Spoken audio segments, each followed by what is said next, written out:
негізгі пән біздің оқушылардың физиологиялық даму пәні. Ол жалпы мұғалімдердің барлығына керек, себебі мамандығына байланысты тек қана биологтар емес, басқа мамандықтарда оқиды, себебі ол балалармен жұмыс істейді. Оқушылардың физиологиялық дамуы адам ағзасына туралы толық мәлімет береді. Онда біздің денеміздегі бүткіл жүйелердің барлығы өтеді. Мысалға, қан айналу системасы, ас қорыту, тыныс алу деген сияқты барлық құрылымдардың бәрімен біз таныс болуымыз керек. Сондықтан бұл пәннің жоспары жасалынғанда да сондай етіп жасалынған. 15-20 пәнге бөлінген, тақырыпқа бөлінген, сосын олардың практикалық жұмыстары бар. Мінекей сол.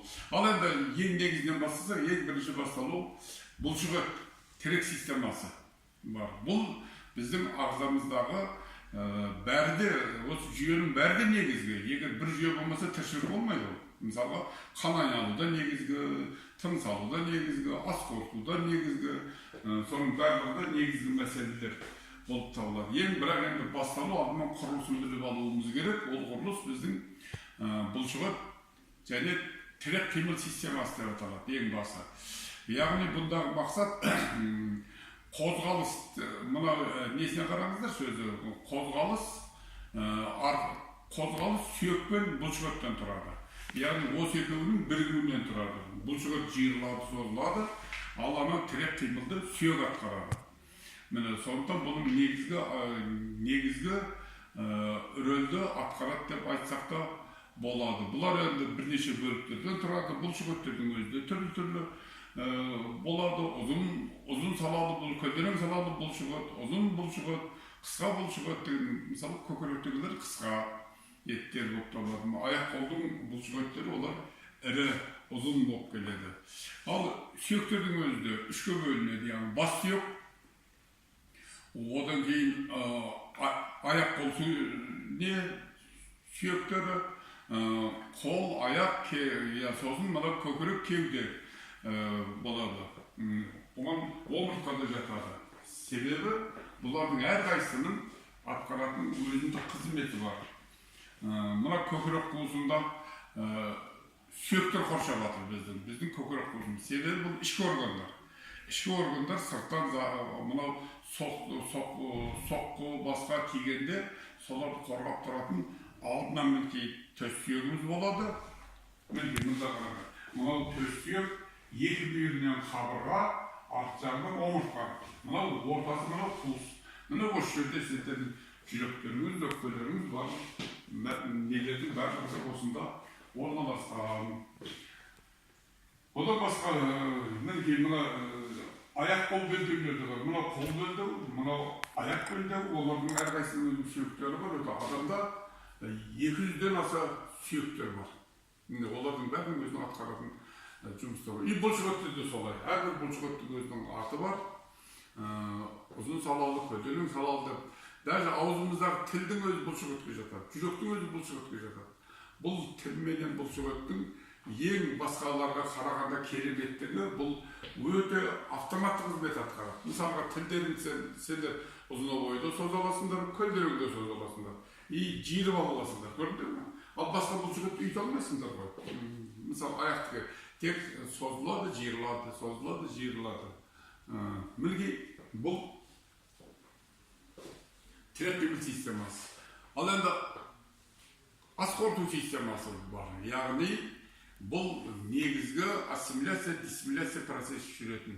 Яғни біз ас ішпесек, кез келген өсімдік болсын, жануар болсын, ас ішпесе, ол әрқарта тіршілік ете алмайды. Асы не үшін ішеміз біз? Себебі біздің ағзаларымыздағы түрлі процестердің жүру үшін. Тіршілік белгілерінің өзі бірісі ғой, өсу, даму, қимылдау деген сияқты тірлік белгілердің өзі. Сонда асты біз, яғни ас қорыту ауыз қуысынан басталады. Ауыз қуысында ас жеген тамақтарын майдаланады, ірі түрде, бірақ толық о жерде сіңірілмейді.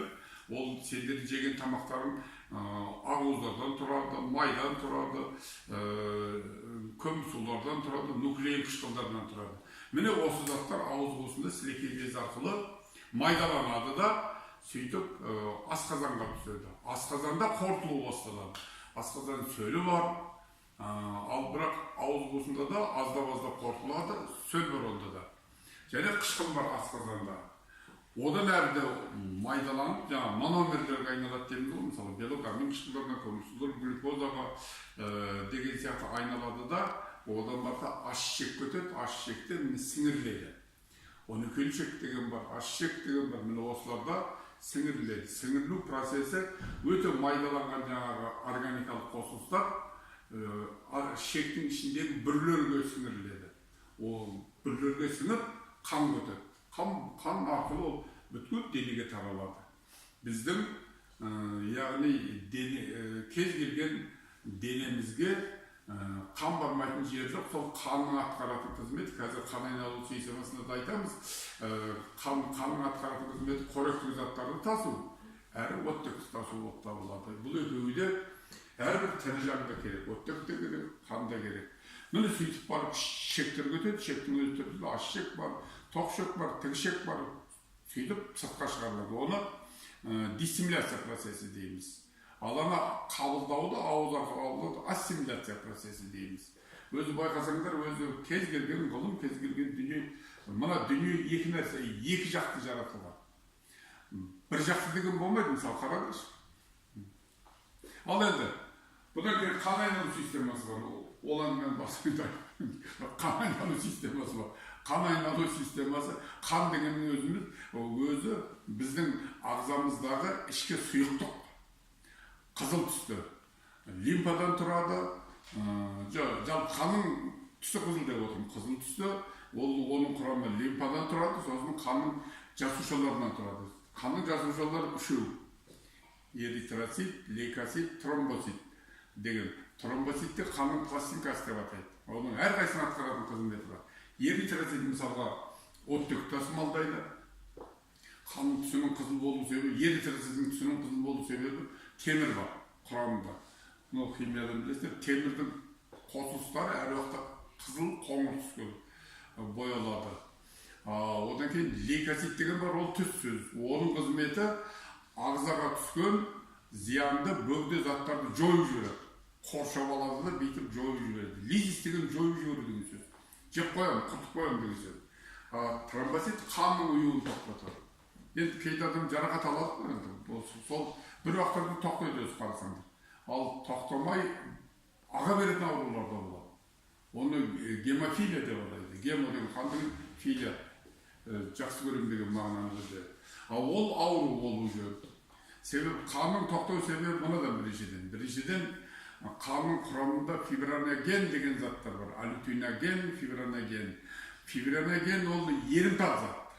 Соны ерімейтін күйге ауыстырады, фибринге ауыстырады. Фибрин ол қатты зат, ол ерімейді. Соны оны әрқайсының атқаратын ферменттер бар. Сонда мына мәселені ұмытпасаңдар болды. Фибриногенді фибринге ауыстыратын фермент бар. Сол фермент дұрыс жұмыс істесе, сонда сендердің қандарың тез тоқтайды. Фибрин жаңағы ерімейтін қатты зат, ана жарақаттың аузын бекітеді, әрі қарата қанды ағызбай тоқтатады. Міне қанның тоқтау процесі ол үлкен процесс. Ал жаңа аурулар олар да басқа, жаңа ферменттер жұмыс істемейді деген сөз, тағы басқа мәселелер деген сөз. Міне сонымен қан айналу системасы өте қажетті система. Қанның адамда топтары болады, 4 түрлі тобы болады. Жер бетіндегі адамдардың қандарының бәрі 4 топқа бөлінген. Ал енді тыныс алу системасы дегеніміз бар. Тағы да бір қажетті тыныс алу системасы. Ол өкпе арқылы жүреді. Яғни онда да мұрын қуысы арқылы, көмекей арқылы, сөйтеді бронхоға өтеді. Мынау кеңірек дейміз ғой, мойындарын тұтсаңыздар көрініп тұр, білініп тұр. Көлденең сақын сияқты. Соған өтеді, сөйтіп ауа, жұтқан ауа, мұрын арқылы жұтқан ауа соған өтеді да, сосын өкпелерге әр қарта тарайды. Екі түрлі өкпе бар, үлкен кіші өкпе соларға тарайды. Ояқта бұларды альвеолдар дейміз. Ең жаңа оттегін қабылдап, оттегін алатын нелер, альвеолдар. Яғни бұл жерде өкпеде ауа, яғни оттекпен көміршікті газы алмасады. яғни өкпе арқылы жұтқан ауадан келген оттегі жаңа бүткіл денелерге тарайды да, денелерге оттегін береді да, ол жаңағы жасушалардан СО2 газын алады, көміршіл газын алады.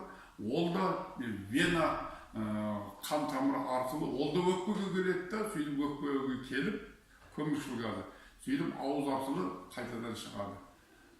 Міне осының газ алмасу процесі.